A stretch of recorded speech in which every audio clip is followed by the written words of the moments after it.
RPA Sur, la democratización de los medios de comunicación es nuestra divisa. En 2012, en un encuentro que se ha denominado Foro, un proceso de paz con participación de las víctimas, realizado por el colectivo Abogados José Blas Restrepo, Móvice, Movimiento de Víctimas Nariño y la Gobernación de Nariño también. En ese sentido tenemos el gusto de contar en nuestra pequeña mesa de trabajo con Marcela Duarte. Ella hace parte del Movimiento Nacional de Víctimas de Crímenes de Estado. Muy buenos días, Marcela, bienvenida. Buenos días. Marcela, por favor, que nos regales un pequeño panorama de los objetivos que persigue este foro aquí en la ciudad de Pasto. Este foro lo que busca es que las víctimas de crímenes de Estado reflexionemos cuál es nuestro papel en el marco de los actuales diálogos de paz que adelanta el gobierno con la guerrilla de las FARC, y que pensemos en particular el tema de verdad, justicia y reparación en el marco de un proceso de paz. ¿Cuáles serían los mínimos a los que estaríamos dispuestos a ceder en estos términos? Marcela, este tipo de eventos se viene realizando por todo el país. ¿Cómo se evalúa la participación de las víctimas en las mesas de negociación? Es claro que la participación ha sido un punto que no se ha tocado en la propuesta de diálogos. No hay ningún mecanismo de participación de la sociedad civil en este espacio, y aunque se ha anunciado que se va a abrir, pero no se sabe ni cómo, ni cuándo, ni cuál va a ser.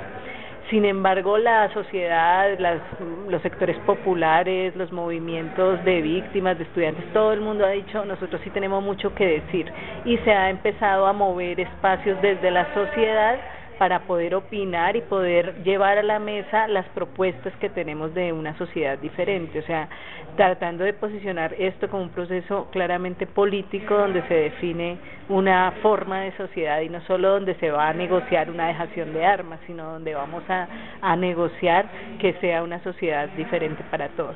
Hemos entonces abierto espacios desde la sociedad y no solamente esperando a que el gobierno abra espacios donde diga manden 2 delegados o algo así, y estos espacios están tratando de aglutinarse en lo que se ha llamado Ruta Social por la Paz. Y es como en el marco de este espacio que queremos fomentar también que la gente abra foros de discusión, abra audiencias, o apoyar espacios como las constituyentes, lo que sea, que venga desde abajo y que la paz se construya desde abajo y no desde arriba. Bueno, pero el movimiento de víctimas de crímenes de Estado, las víctimas como tal, que se han venido agrupando, tienen algunas propuestas ya históricas, ¿no?, que vienen trabajando poco a poco. Si nos puedes nombrar algunas, por favor. Sí. En la carta incluso que ya enviamos a los negociadores, nosotros expresamos unas cosas innegociables, y es innegociable para un proceso de paz el castigo a los responsables de crímenes de Estado. La doble moral que maneja el gobierno en este tema es bastante clara. Mientras habla de víctimas y de paz, está sancionando el fuero penal militar, está sancionando el marco jurídico para la paz que implica perdón para los militares. Entonces creemos que reconciliación sin justicia no puede darse, y eso lo hemos visto en diferentes procesos de paz en Latinoamérica, incluso en Sudáfrica, en otros donde no hay justicia, sencillamente se le pide a las víctimas que perdonen y ya, sin que los responsables sean castigados. Esto lo que ha llevado es a transformación del conflicto, a más conflicto, a más desigualdad, a que las causas que generaron el conflicto continúen. Entonces, para nosotros es un punto esencial que no se embolate el tema de la justicia, y en particular el tema de la justicia para crímenes de Estado, porque seguimos sosteniendo que es muy diferente hablar del delito político, hablar del delito común y hablar de la violación a derechos humanos, que hay que diferenciar esas 3 formas de delito, y para cada una de ellas hay un tratamiento penal diferente. Entonces, estas discusiones hay que darles. ¿Qué tratamiento se le da a un delincuente político? ¿Por qué? ¿Por qué si el delito es altruista se perdona? Pero ¿por qué si el delito no es altruista no se perdona? ¿Y por qué es tan grave el delito de un miembro de la fuerza pública, del cual se espera un comportamiento ejemplar? Entonces, estas discusiones son claves. El otro tema importante es el tema de verdad, porque acá, digamos que nos han venido embolatando el tema de verdad también, porque la paz parece que todo lo tapa, y entonces ahora para hablar de paz tenemos también que olvidar, además de perdonar, olvidar.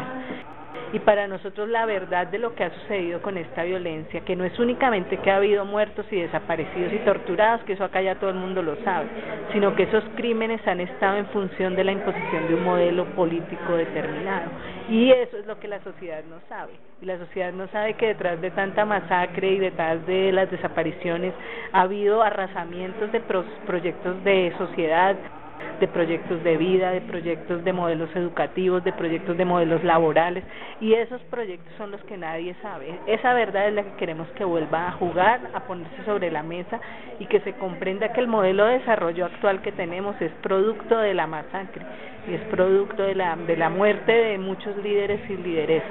Entonces queremos poner sobre la mesa eso, y que también los negociadores lo entiendan, ¿no? Allá están los empresarios, algunos de los grandes victimarios están allá, los que están los generales designados por el gobierno para dialogar, y ellos no están interesados en que esa verdad se sepa. El movimiento de víctimas sí plantea que esa verdad es necesaria, y bien sea en ese espacio o en otros, pues va a seguir como apostándole a que la sociedad colombiana, en los espacios en que podemos tener eco, porque obviamente los medios masivos no nos dan eco, pero sí las universidades, los colegios, los pequeños grupos sociales nos escuchan y tienen esa nueva narrativa de la historia de la violencia en Colombia, ¿no? Uno de los articulados que al parecer va a jugar un papel importante, según parece, es precisamente en esto de las víctimas, la ley de víctimas y la ley de restitución de tierras. Al respecto, ¿cómo se piensa jugar ese tipo de posibilidades que va a mandar el gobierno desde las víctimas? Bueno, durante todo el trámite de esa ley, el movimiento de víctimas estuvo muy activo tratando de incluso posicionar el hecho de que habían víctimas de crímenes de Estado, que es lo que siempre se ha negado en este país. Se pasaron bastante proyectos de ley alternativos, se buscó hacer una incidencia, digamos, política en torno al... con poco éxito, porque tenemos un Congreso que es la mayoría, un Congreso uribista, un Congreso de lo que llaman Unidad Nacional, que es afín al gobierno. Entonces, digamos que lo que más se puede hacer es posicionar ante la opinión pública discusiones, como el tema de que la indemnización que se da no es una reparación integral, como el tema de que hay un contrato de transacción que hacen firmar a las víctimas en el marco de esa ley, que lo que hace es que renuncien a su derecho de demandar al Estado por los daños que han tenido, como el hecho de que en el tema de restitución lo que se está es primando un modelo de desarrollo de la agroindustria, de la gran minería, de la infraestructura, porque hacen firmar a la gente un contrato de uso cuando sus zonas donde fueron desplazados ya están utilizadas para este tipo de acciones. Entonces se sigue, digamos, beneficiando a los despojadores que ya ahí tienen una sembrado de palma, entonces el que quiere retornar no puede retornar porque priman que exista un sembrado de palma. Todo esto lo visibilizamos, lo discutimos, tratamos de que la opinión pública se diera cuenta de los problemas que tiene la ley de víctimas y de restitución de tierras, pero como es una ley de espaldas a las víctimas, entonces obviamente no era escuchada ni la voz de las víctimas, ni eran abiertos espacios para que sus propuestas fuesen vinculadas a este articulado. Lo que tenemos ahora es un gran trancón en la implementación de la ley de víctimas, que se empezó a implementar el 1 de enero de este año, donde hay mucho desconocimiento por parte de funcionarios y de víctimas de cuáles son los procesos, cuáles son los procedimientos, cuáles son los derechos que hay en el marco de esta ley. Y se sigue planteando que ya todo está dado, ¿no? Como que lo que da la ley de víctimas ya es el fin y el punto final del tema de víctimas. Y para el movimiento de víctimas, como te lo venía diciendo antes, la verdad va mucho más allá de esa verdad oficial que nos dan en ley de víctimas. La verdad no se puede desligar del castigo a los responsables. En la ley de víctimas tú por ningún lado encuentras el tema de castigo a los responsables, siempre se obvia ese tema. Parece que la reconciliación tuviese que pasar directamente por el perdón, y eso no es así. La reconciliación principalmente tiene que pasar por el castigo a los responsables, y el tema de reparación pues está muy menoscabado en esa ley de víctimas. Es realmente digamos, grosero los montos de reparación que proponen para casos de desaparición forzada, para casos graves de tortura, para casos de asesinatos con sevicia, y plantean unos montos irrisorios frente a lo que la gente conseguiría en una demanda al Estado o en una demanda internacional para esa reparación. Entonces lo que buscan es desestimular justamente eso, que la gente acuda a la justicia ordinaria, acuda a la justicia internacional, que obviamente el Estado tendría que responder de una manera mucho más importante por esos daños causados. Y tenemos un vaticinio muy oscuro para el tema de la restitución de tierras. En la práctica tenemos la hipótesis de que muy pocos se van a dar. Estamos haciendo un observatorio sobre el tema de tierras y de despojo, que lo pueden consultar en una página web que se llama Con los pies por la tierra. Y en este observatorio le hacemos seguimiento a ese proceso de restitución, porque tenemos esa hipótesis que no va a ser realmente muy efectivo, porque hay demasiados trámites burocráticos, porque el INCODER sigue totalmente permeado por estructuras paramilitares que están beneficiando a los despojadores, porque se está primando un modelo de desarrollo rural que es proclive a la gran infraestructura, a la gran agroindustria, y no al proyecto de vida de los campesinos o a las formas de vida que se plantean desde otros puntos de vista. No se quiere quitarle las tierras a los criminales, se quiere repartir los baldíos, por ejemplo, lo que se ha llamado tierras baldías, y la gente no va a poder regresar de donde fue sacada, sino si quiere regresar va a otro lugar y tiene que ir a implantar el modelo de desarrollo que le diga el gobierno, a trabajar en lo que el gobierno le diga. Entonces ahí realmente creemos que va a haber muchos problemas y que no se va a resolver el problema de fondo que tiene el campesinado en Colombia. Uno de los temas que tú acabas de tocar es sobre el fuero militar, pues que es un tema que ha generado mucha polémica, ¿no? Y esto en el marco, pues, de la agudización del conflicto. Precisamente hace unos 2 días denunciábamos en el departamento del Cauca, en la vereda Betania, el asesinato por parte de la Brigada 29 de una menor de edad, y en Caloto también, creo, en Corinto me parece, el asesinato de un campesino y la presentación de él como guerrillero dado de baja en combate. En todos los departamentos del país son situaciones similares. Sobre el fuero militar, ¿qué es lo que se viene proponiendo y qué es lo que se va a realizar, actividades puntuales en los próximos meses? Bueno, se ha tratado de hacer mucha incidencia política en torno al problema que tienen perdonar a los militares que han estado involucrados en violaciones de derechos humanos. Esa incidencia ha dado resultados, pues como nunca. Como ustedes vieron, esta semana 11 relatores de las Naciones Unidas se manifestaron en contra de este proyecto de ley.